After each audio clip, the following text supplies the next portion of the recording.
Guys, welcome back. Welcome back to the main event. I'm Daniel, and tonight we're going to stay in WWF for Beware the Dog 2. This is May 28th, 1996, at the North Charlton Coliseum in North Charlton, South Carolina. And this is probably, I don't know, under 5,000, I believe. And the main event we're looking at is the Intercontinental title match, the Casket match that's for the Intercontinental title. Goldust with Marlena in his corner going up against the Undertaker with Paul Bearer in his corner. Now, I mentioned this last night, and I'll go ahead and mention it again.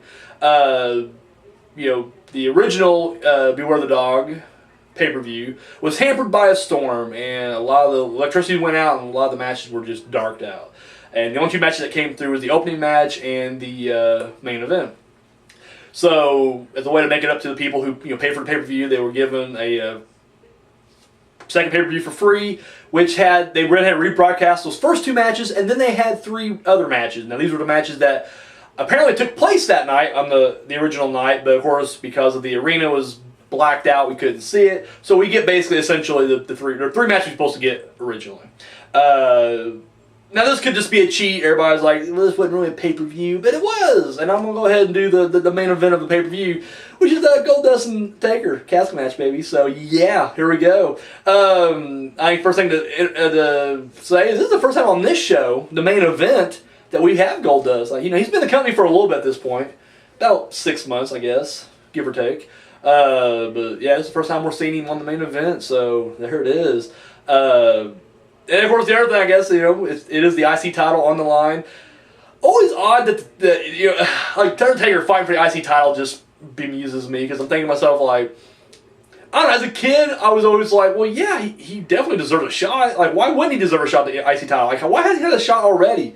Because in my mind, there are, the belts, and if you're dominating, you should get a shot at one of them. And, Taker dominated, every year. And just never got a title match, hardly. And I was like, what the fuck? So, granted, I think he probably should have got a world title match. Kayfabe, obviously. But, yeah, IC title. This seems like a step down for him more than anything else. But, it is what it is. So, we get the Casket match. And, I guess at this point, Goldust, he's feuding with Ahmed Johnson because he, Frenched him instead of giving him mouth-to-mouth. And I don't know. It was some kind of homophobic stuff like that. But, the Casket is a gold coffin. An actual coffin, not just the big old fucking wooden box they normally do. This is actually a legit coffin, gold brought out. And of course, Goldust is trying to play the mind games with Undertaker this time around. So, match standard back and forth. I will say it's funny that the commentary was horrible. So the first night, the original night or Beware the Dog had Vince McMahon and the King doing commentary, and then for Beware the Dog 2, it gets Mr. Perfect and Jim Ross, which is really funny to think of Jim Ross as B team at this point, but yeah, guess or somewhere, I guess. But this is some of the worst. It's not even JR. It's perfect. It's just some of the stuff he said. One thing, early on, he's just and remember, no one's ever defeated the Undertaker in a casket match, and I'm like, Royal Rumble 94? Is this guy fucking for real? This guy fucking for real. Wow, alright. And even JR, he's just kind of well, I don't know about that, but he just goes on to the next point. I'm just this is brutal. So in this match, I don't know, it's more back and forth than I thought it would be. And I saw this Beware the Dog pay-per-view a long time ago. I didn't remember hardly any of it. It was just at a time when, this is past whenever I had, my VHS collection ended in, I don't know, WrestleMania 11, maybe King of the Ring 95. So anything beyond that, I only watched once or twice, and that's it.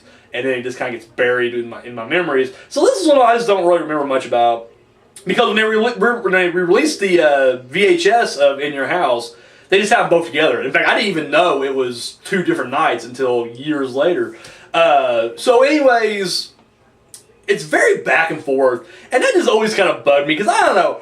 Don't get me wrong, Dustin Rhodes as a wrestler is very talented, and I respect that and everything.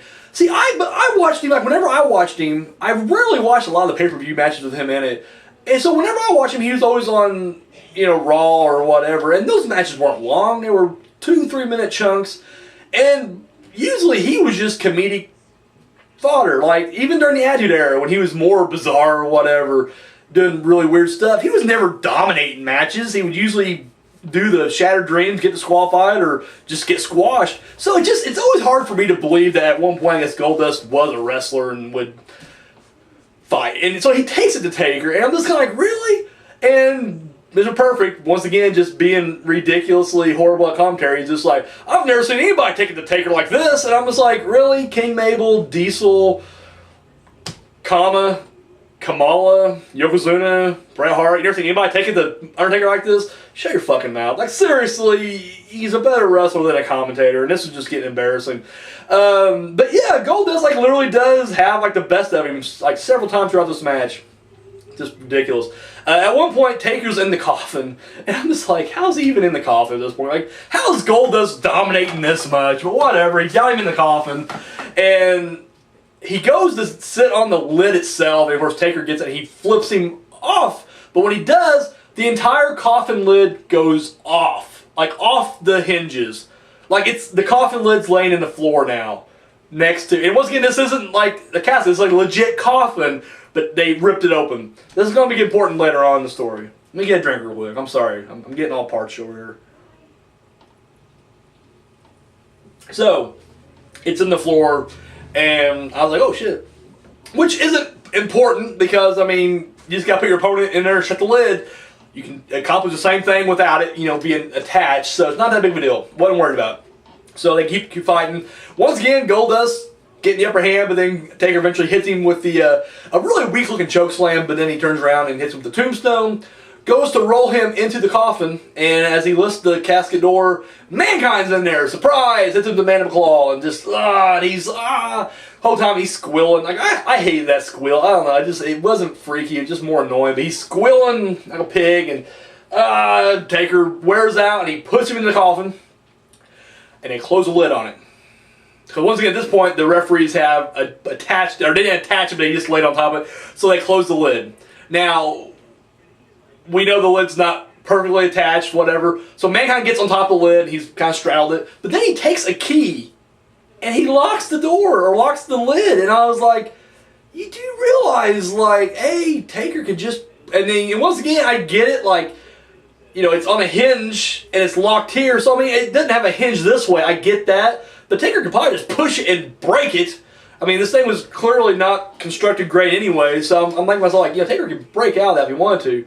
But, like, whatever, it'd be a lot harder for him to break out, so whatever, I get that. But then Mr. Perfect's like, oh my god, they locked it. Like, he's going to run out of air. I'm like, no, he won't run out of air because he can literally put his face up to the crack that, created from the hinges being broken off and breathe through that. He's going to be fine. But they're playing it off like this is a serious situation, or like, we can't get the thing open. And it's like, are you for real? So anyways, Mankind, Goldust, Marlena leave. Goldust wins and retains his IC title. And then, of course, Paul Bear's like, open the casket. So they open the casket. And I'll be honest with you, at this point, I don't remember if they actually unlock it or if they just say fuck it and just take that lid off. But, of course, he's vanished. And they're just smoking there. Where's the Undertaker? And it's like, oh. So, yeah, that's how Beware the Dog 2 ends. Gotta say, I mean, it's an okay match. But, I like, excuse me. Aside from the goofiness of the door being broken and just what that entails, I like the ending. I mean, it really did kind of kickstart this Mankind-Undertaker feud, which is my favorite Taker feud by far. Like, of all the feuds he's had over the years, I think his entire run against Mankind was just perfect. So, I mean, we get that kickstarted, so I'm happy with that. I like that. I don't know, just him fighting Goldust, like, maybe people disagree, but, Goldust is a top athlete, and he deserved to be showcased. I'm like, yeah, but kayfabe-wise, Taker's a dead man, and Goldust is just a weird freak. Like, sorry, and I don't care how tough the weird freak is, he's not going to overcome Taker, ever. But apparently Taker's cool with it, so Taker got his ass handed to him throughout half the match, and then, we'll end up losing anyways. So, I don't know, it was just one of those things where, like, you take the commentary out, take the, the whole broken door thing out, and then take out Goldust stomping his ass most of the match. It's not a bad match, I guess, but I don't know, that's a lot you got to take out just to get a decent match out of it. So, I don't know, it's just one of those, But once again, it is kind of an odd main event because of the circumstances. So, I mean, this isn't a typical main event caliber match, so I can't really hold it too much, or hold much against it. Sorry, hold too much against it. Wow. Stutter on my words right here. So yeah, that's all I got to say about this. It's just one of these kind of matches right here. Not gonna lie, Beware the Dog just seemed like it sucked all around, but I've only done the main event and this match, so who knows? Maybe the rest of it's just gold. Maybe the rest of it's just gold.